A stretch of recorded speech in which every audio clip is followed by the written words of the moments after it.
Hello, Scott. Let me give you an idea of what it's going to take to get Solex installed on your engine. Obviously, fuel pump, which you say you've already got. You just have to make sure it's oriented the correct way. They don't always clock these fuel pump this half to this half of the fuel pump.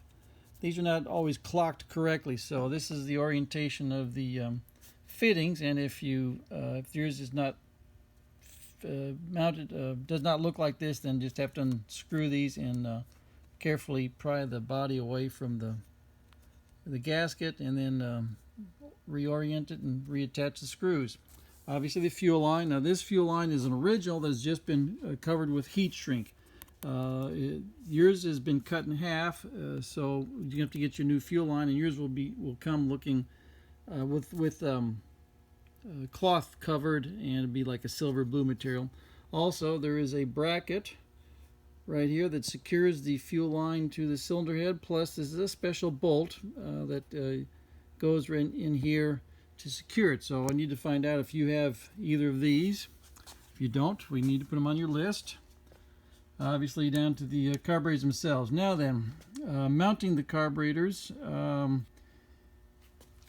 The gaskets that go between the carburetor and the intake manifold.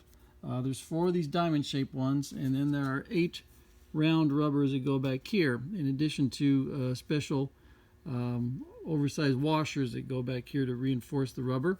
Inside, there is a steel spacer that goes inside the diamond-shaped rubber and inside the round rubber, and that spacer butts up against some wave washers, and those spacers are there and to act as a support mechanism, and then the wave washers act as a limit stop when all this is assembled, so that you can't over tighten. So I can supply you the wave washers, but you need to tell me if you've got the metal sleeves. The first carburetor is going to have the mounting is going to be mounted. We'll have the throttle support rod mounted on it. So you got to make sure you have this rod here, and then obviously the shaft that goes through it and connects to.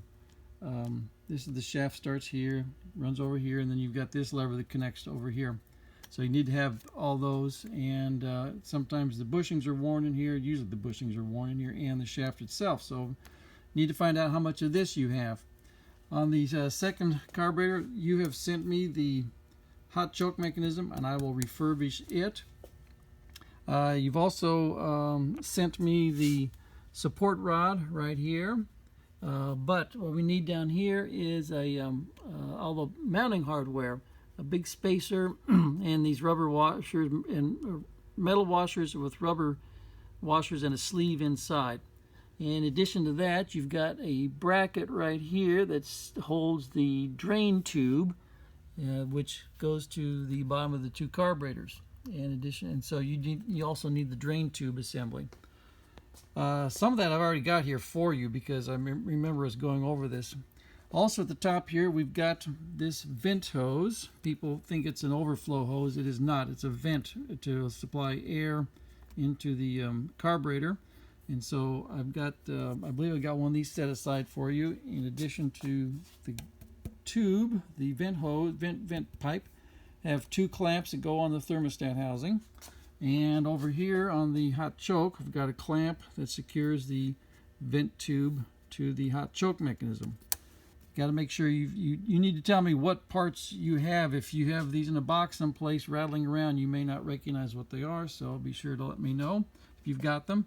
In addition to that, we need our linkage to operate the carburetors. The linkage starts down here. You got the long rod that's the long rod that's coming underneath and attaches to your pivot.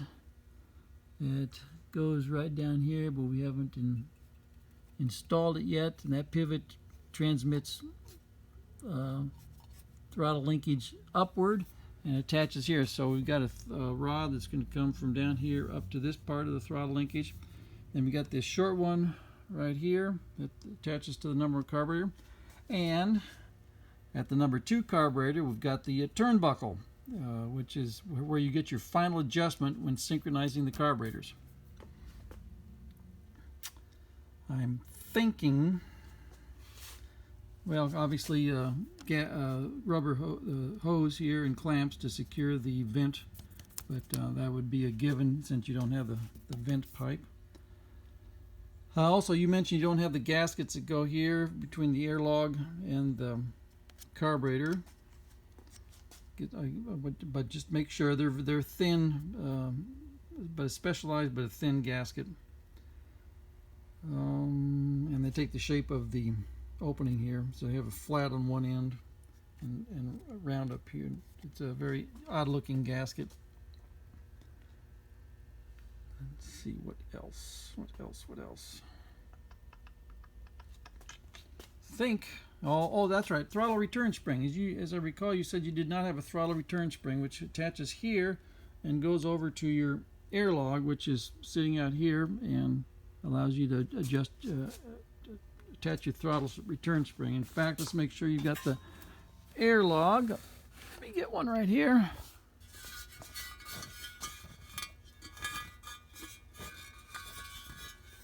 All right, here's the airlog.